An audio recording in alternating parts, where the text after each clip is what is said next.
Archivist, y'all, exclusively interviewing Derek Liu. How y'all doing? Fly America. Yes, sir. Fly America. That's right. That's right. And who is that underdog, the infamous Derek Liu?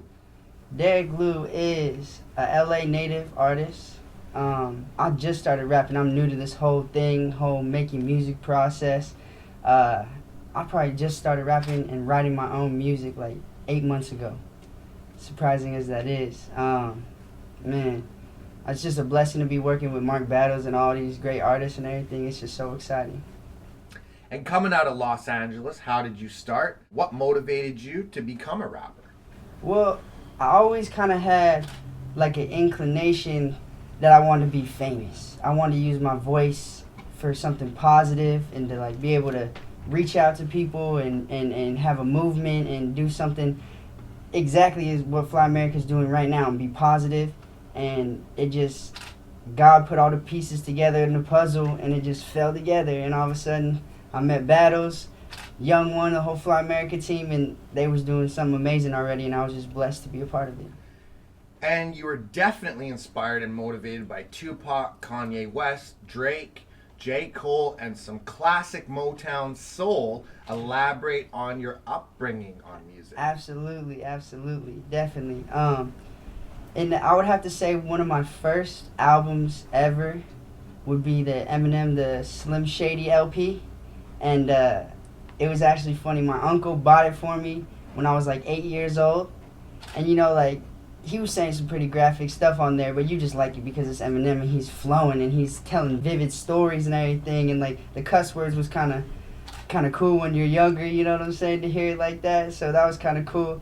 And then definitely into my later years, it started to be J. Cole and Drake and Kanye with the whole just making a great song. Just a whole just music and have a message behind it, and that's just amazing to me. And then Washington, driving over 17 hours, and then it begins the chance backstage to meet Mark Battles. Music, and then taking part in Saturday School Part 3. Yeah. Oh man.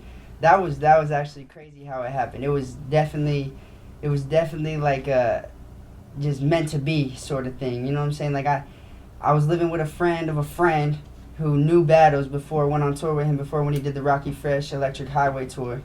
And we was living together and he's like, yo, you want to go to a Mark Battles concert? And I'm like, fuck yeah, I want to go to a Mark Battles concert. Like I ain't never been to he was my first rap concert ever.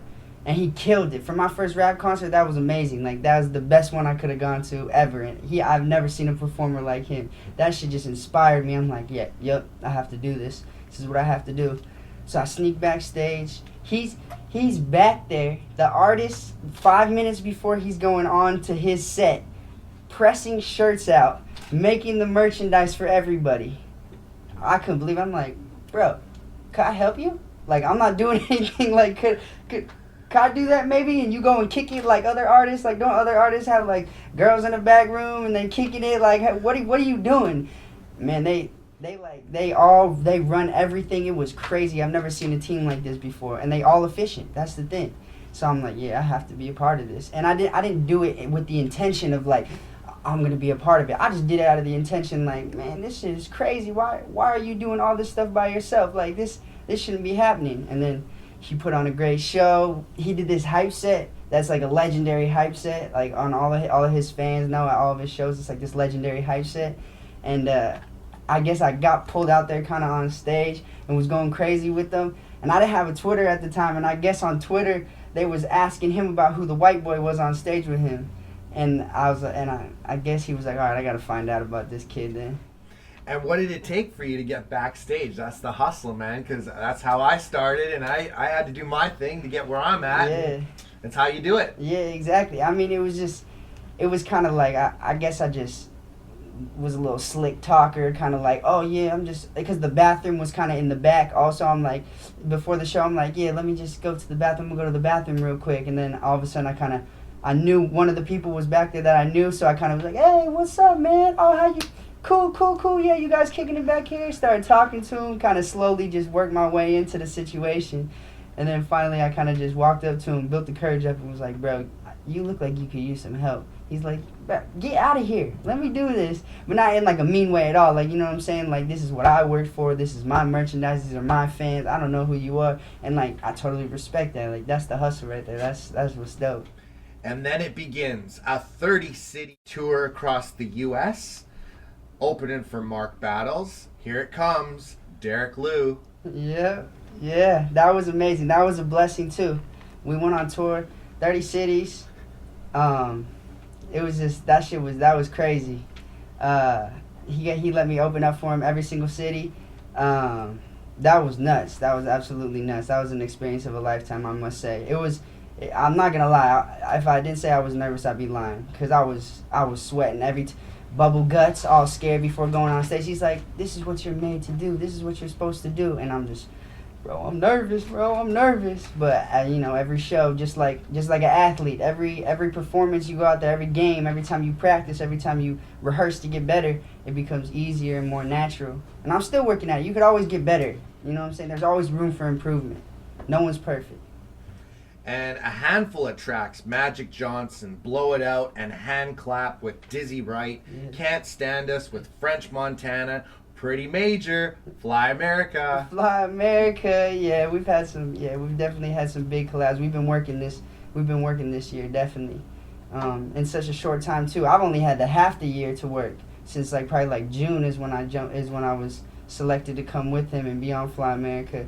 He's been working on these features for a couple years now, and I mean this is a huge break for everybody. It's definitely awesome. And LA Confidential, the mixtape, what can we expect? Man, what could you expect? A lot of high energy, a lot of fast rapping, but then also at the same time this is my first project, so I'm trying to figure out my groove and my niche for my fans. You know what I'm saying? I want to be able to feel them out, so I'm dropping a bunch of different tracks on there just to feel which ones get the best response. You know what I'm saying? And of course, I gotta have a lot of that Cali feel and that Bay Area hype, that get hyphy type of shit. You make you want to snap your neck type of shit. Definitely. And working with Wale, Lola Monroe, Jaron Benton, and now 18 dates on the Canadian tour with MGK. Huge. Yeah, that's once again just another blessing. It's awesome. I can't describe it. We only 2 days in, but it's already seemed like the fans are taking a great reaction. We're getting a lot of people in Canada already coming on strong to the Fly America movement. It's amazing. It's definitely amazing. And other openings with King Los and Kid Ink. Anything coming up? Anything coming up? I mean, we're probably after this tour, we're gonna drop these mixtapes. Then we're gonna have Battles album, and then probably gonna go on another tour this summer, this spring, and have a lot of guest appearances with those artists, King Los. And Battles has a mixtape with King Los, actually, a whole collab mixtape coming out this month. So. And the best tour and largest crowd you've ever rocked? Probably have to be a toss-up between the Kid Ink and Back at Yum during Battles tour. He had Dizzy Wright come and guest host for him, and he headlined the whole thing, and it was like 1,000 people, 1,100 people, and that was just fat. We had the whole thing packed out. It was crazy, and they was all hyped, and everybody just knew every word to the song, and that was actually my first show. So that was an amazing experience to go out there. And your best hip-hop memory you've been part of or contributed to?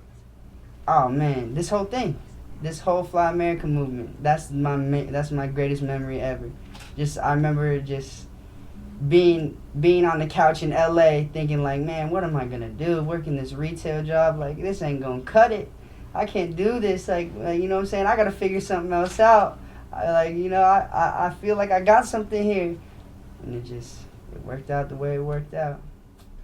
And you have anything to say to Canada? Yeah, Canada, y'all been amazing to me.